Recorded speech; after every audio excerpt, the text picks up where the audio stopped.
இனிமே கண்ணை மூடிட்டு கடலை எண்ணெய் வாங்கலாம். ஏன்னா மந்த்ரா கடலை எண்ணெய் இதயத்தின் தயாரிப்பு. வறுக்க பொரிக்க ஏன் எல்லா சமையலுக்கும் மந்த்ரா தான். மந்த்ரா கடலை எண்ணெய், அபார ருசி, ஆரோக்கியமான உடல் நலம். வணக்கம்.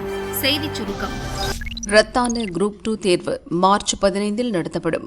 டிஎன்பிஎஸ்சி அறிவிப்பு. தமிழக அரசு துறைகளில் காலியாக உள்ள 828 இடங்களை நிரப்புவதற்கான குரூப் 2, குரூப் 2A தேர்வுகள் பிப்ரவரி 8 நடைபெறும் என டிஎன்பிஎஸ்சி அறிவித்தது. ஆனால் கடைசி நேரத்தில் தேர்வு மையங்களை ஒதுக்குவதில் குளறுபடி ஏற்பட்டது. ஹால் டிக்கெட்டில் குறிப்பிடப்பட்டிருந்த தேர்வு மையத்தில் தேர்வர்களின் பெயர்கள் இல்லாததால் தமிழகம் முழுவதும் ஏராளமானோர் பாதிப்படைந்தனர். ஆத்திரமடைந்த தேர்வர்கள் சென்னையில் சாலை மறியலில் ஈடுபட்டனர். இதனால் குரூப் 2 மற்றும் குரூப் 2A தேர்வுகள் ஒத்திவைக்கப்படுவதாக டிஎன்பிஎஸ்சி அறிவித்தது. சில மாவட்டங்களில் 1 மணி நேரத்திற்கு மேலாக தேர்வு எழுதிய பிறகே ரத்து செய்யப்பட்டதாக தகவல் தெரிந்ததும் தேர்வர்கள் கடும் கோபமடைந்தனர். இதற்கிடையே தேர்வு மைய குளறுபடி காரணமாக டிஎன்பிஎஸ்சி தேர்வு கட்டுப்பாட்டு அலுவலர் சண்முக சுந்தரம் பணியிட மாற்றம் செய்யப்பட்டார். அவருக்கு பதிலாக புதிய அலுவலராக வெங்கடப்பிரியா IAS நியமிக்கப்பட்டார். இந்நிலையில் ரத்து செய்யப்பட்ட குரூப் 2 மற்றும் குரூப் 2A தேர்வுகள் மார்ச் 15 நடத்தப்படும் என டிஎன்பிஎஸ்சி அறிவித்துள்ளது. காலை பொது அறிவு, பொது நுண்ணறிவு, பகுத்தறிவு தேர்வும் பிற்பகலில் தமிழ் மொழி தகுதி தேர்வும் நடைபெற இருக்கிறது. இதற்கான ஹால் டிக்கெட் பிப்ரவரி 28 பதிவேற்றம் செய்யப்படும். தேர்வர்கள் வழக்கமான முறையில் OTR எண்ணை பயன்படுத்தி ஹால் டிக்கெட்டை பதிவிறக்கம் செய்து கொள்ளலாம். இதுகுறித்த தகவல்கள் அனைத்து தேர்வர்களுக்கும் பதிவு செய்யப்பட்ட இமெயில் மற்றும் SMS மூலம் தெரிவிக்கப்படும். பிப்ரவரி 22 நடக்கவிருந்த குரூப் 1 முதன்மை தேர்வு திட்டமிட்டபடி நடைபெறும். இதற்கான ஹால் டிக்கெட் பிப்ரவரி 11 வெளியிடப்படும் என்றும் டிஎன்பிஎஸ்சி தெரிவித்துள்ளது. பாமக யாருக்கு சொந்தம்?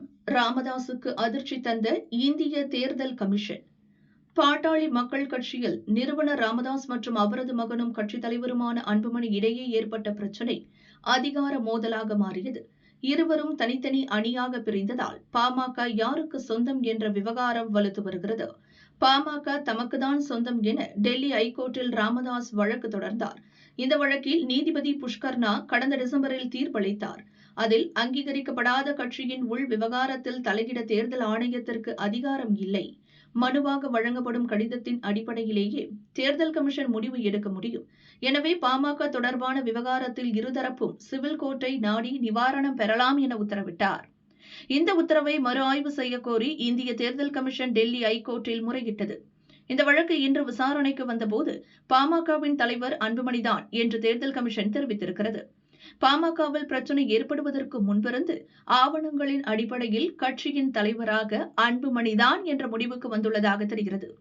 இதை ஏற்க மறுக்கும் தரப்பினர் சிவில் கோர்ட்டின் உத்தரவை பெற்று வந்தால் மட்டுமே அதில் மாற்றங்கள் செய்ய முடியும் என்று தேர்தல் ஆணையம் கூறியிருக்கிறது. இதை பதிவு செய்து கொண்ட டெல்லி ஐகோர்ட் வழக்கை முடித்து வைத்தது.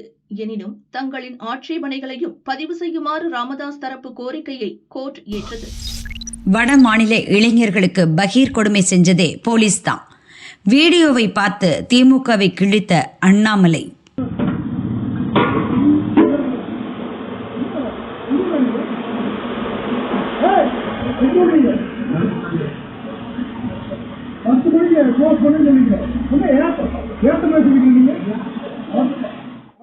ஈரோடு மாவட்டம் காஞ்சிக்கோயில் போலீஸ் ஸ்டேஷன் எல்லைக்குட்பட்ட பகுதியில் ஃபாஸ்ட் ஃபுட் கடையில் வேலை பார்க்கும் இளைஞர்களை தாக்கி லத்தியால் கடையை அடித்து நொறுக்கிய போலீஸ் கான்ஸ்டபிள் செயல் பெரும் அதிர்வலையை ஏற்படுத்தியுள்ளது. இந்த கொடூர செயலை செய்தது காஞ்சிக்கோயில் ஸ்டேஷன் கான்ஸ்டபிள் மோகன்குமார். உள்ளூர் நபர் நடத்தி வரும் ஃபாஸ்ட் ஃபுட் கடையில் வடமாநில இளைஞர்கள் வேலை பார்க்கின்றனர். இரவு 10 மணிக்கு மேல் கடையை எப்படி திறக்கலாம் என்று கேட்டு இளைஞர்களை தாக்கியதோடு கடையையும் அடித்து நொறுக்கினார் கான்ஸ்டபிள் மோகன்குமார். வேலை பார்ப்பவர்கள் அனைவரும் வடமாநில இளைஞர்கள் என்பது தெரிந்ததும் எந்த ஊர் நாயுடா நீ என்று கேட்டு அவர்களை மோகன்குமார் இழிவு செய்தார். இந்த கொடுமையான காட்சியெல்லாம் கடையில் இருந்த CCTV காட்சியில் பதிவானது. அந்த வீடியோ வெளியாகி அதிர்ச்சியை ஏற்படுத்தியது.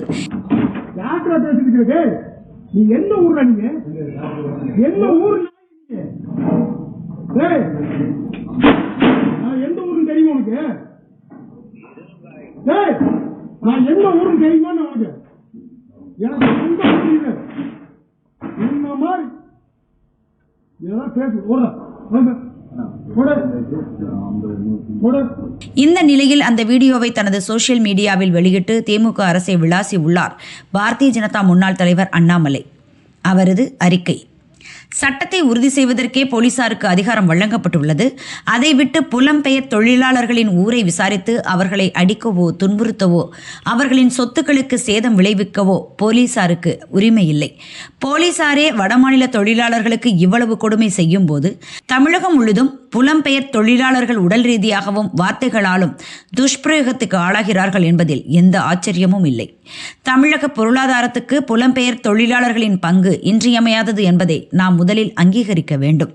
மெட்ரோ ரயில் திட்டப் பணிகள், தேசிய நெடுஞ்சாலை பணிகள், தொழிற்சாலைகள், குடியிருப்பு கட்டுமான பணிகள் என ஒவ்வொரு இடத்திலும் அவர்களது பங்களிப்பு கணிசமாக இருக்கிறது.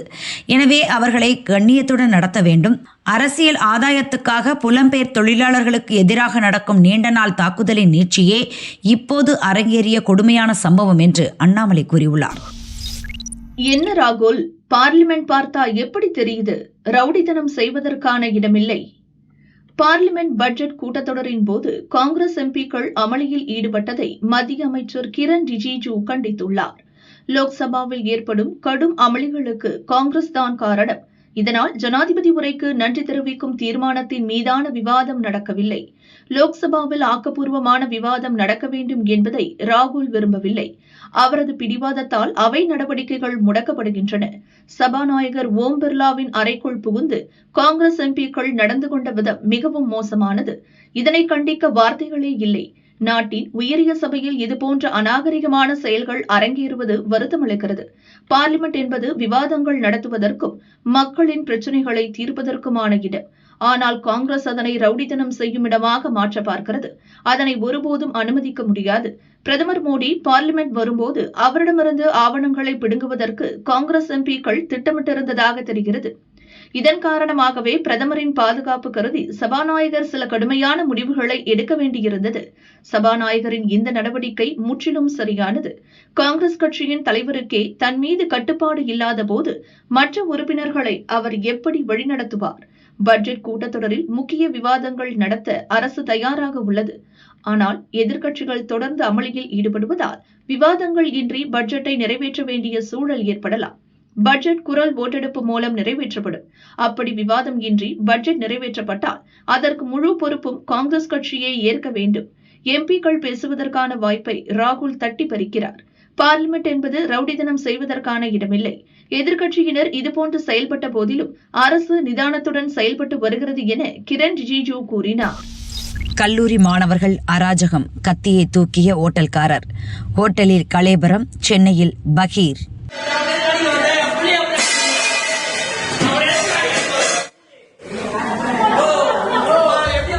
சென்னை கொடுங்கையூர் ஸ்ரீராம் நகர் பகுதியைச் சேர்ந்தவர் பாலா, வயது 33.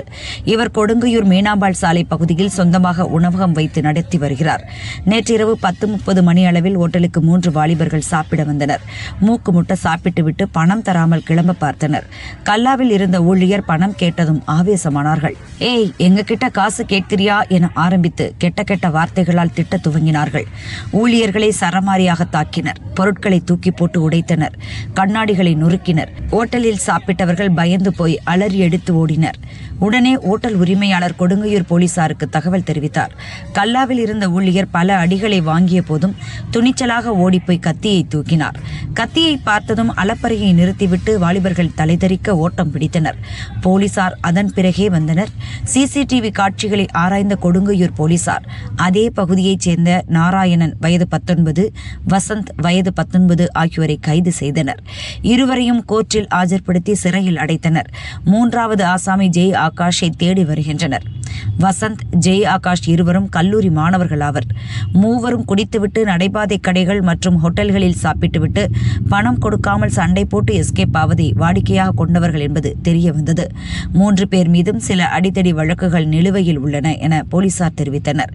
அராஜகம் செய்த இளைஞர்களை ஓட்டல்காரர் கத்தியால் விரட்டிய துணிகர காட்சிகள் சமூக வலைதளங்களில் வைரலாக பரவி வருகிறது.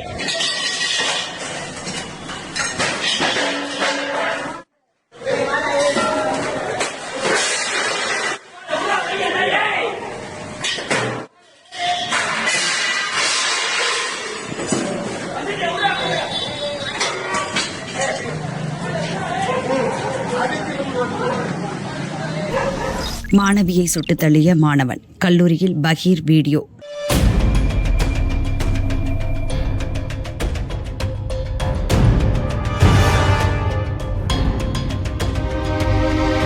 பஞ்சாப் மாநிலம் தர்ன்தாரன் மாவட்டத்தில் உஸ்னா என்ற இடத்தில் மாய் பாக்கோ என்ற சட்டக்கல்லூரி செயல்பட்டு வருகிறது. அந்த கல்லூரியில் மல்லியன் கிராமத்தைச் சேர்ந்த பிரின்ஸ்ராஜ் 1ஆம் ஆண்டு படித்து வந்தார். அவருடன் நௌஷேரா பன்னுவான் பகுதியைச் சேர்ந்த சந்தீப் கவுர் என்ற மாணவியும் படித்து வந்தார். இன்று வழக்கம் போல வகுப்புகள் நடந்தன. வகுப்பறைக்குள் பையுடன் வந்த பிரின்ஸ்ராஜ் சந்தீப் கவுர் மற்றும் இன்னொரு பெண்ணுடன் பேசிக் கொண்டிருந்தார். சிறிது நேரம் கழித்து மூவரும் வகுப்பறையின் பின்புறத்தில் உள்ள பெஞ்சில் அமர்ந்து பேசிக் கொண்டிருந்தனர். அப்போது திடீரென எழுந்த பிரின்ஸ்ராஜ் பையில் மறைத்து வைத்திருந்த துப்பாக்கியை எடுத்து சந்தீப் கவுரை நோக்கி சுட்டுள்ளான். இதில் மாணவி கவுர் இரத்த வெள்ளத்தில் சுருண்டு விழுந்தார். பின்னர் துப்பாக்கியால் தன்னைத்தானே பிரின்ஸ்ராஜ் சுட்டுக் கொண்டார். இவர்களுடன் பேசிக் கொண்டிருந்த மற்றொரு மாணவி அதிர்ச்சியில் உறைந்து போய் அலறினார். மாணவர்கள் அலறி அடித்துக் கொண்டு வகுப்பறையில் இருந்து ஓட்டம் பிடித்தனர். இந்த சம்பவம் அனைத்தும் கல்லூரி வகுப்பறையில் வைத்திருக்கும் சிசிடிவி கேமராவில் பதிவாகியுள்ளது. இந்த சம்பவத்தில் மாணவி சந்தீப் கவுர் சம்பவ இடத்திலேயே உயிரிழந்தார். பிரின்ஸ்ராஜ் ஆபத்தான நிலையில் மருத்துவமனையில் சேர்க்கப்பட்டு சிகிச்சை பெற்று வருகிறார். போலீசார் விரைந்து சென்று துப்பாக்கியை கைப்பற்றி சிசிடிவி காட்சிகளை ஆராய்ந்து வருகின்றனர்.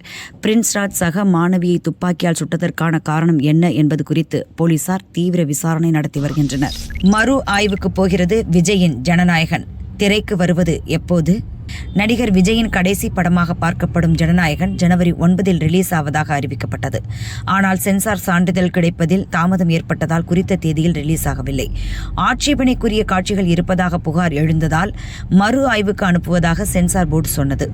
இதை எதிர்த்து பட தயாரிப்பு நிறுவனமான KVN புரொடக்ஷன்ஸ் சென்னை ஹைகோர்ட்டில் வழக்கு போட்டது. ஜனநாயகன் படத்துக்கு உடனே சான்றிதழ் வழங்க தனி நீதிபதி உத்தரவிட்டார். அதை எதிர்த்து சென்சார் போர்டு மேல்முறையீடு செய்ததில் தனி நீதிபதி உத்தரவு ரத்து செய்யப்பட்டது. வழக்கு நிலுவையில் இருப்பதால் ஜனநாயகன் படம் திரைக்கு வருவதில் தொடர்ந்து காலதாமதம் ஆகிக் கொண்டிருக்கிறது. இச்சூழலில் விஜய் படத்தை சென்சார் போர்டின் மறு ஆய்வுக்கு பட தயாரிப்பு நிறுவனம் அனுப்பியிருக்கிறது. அதற்கு ஏதுவாக ஜனநாயகன் படம் தொடர்பாக தொடரப்பட்ட அனைத்து வழக்குகளையும் வாபஸ் பெற்றுக் கொள்வதாக பட தயாரிப்பு நிறுவனம் ஹைகோர்ட்டில் தெரிவித்திருக்கிறது. எனவே 20 நாட்களுக்குள் சென்சார் போர்டு புதிய குழுவை அமைத்து படத்தை மறு ஆய்வு செய்து சான்றிதழ் வழங்குவதற்கான நடவடிக்கை எடுக்கும். ஜனநாயகன் படம் விரைவில் திரைக்கு வரும் என எதிர்பார்க்கப்படுவதால் ரசிகர்கள் உற்சாகமடைந்துள்ளனர்.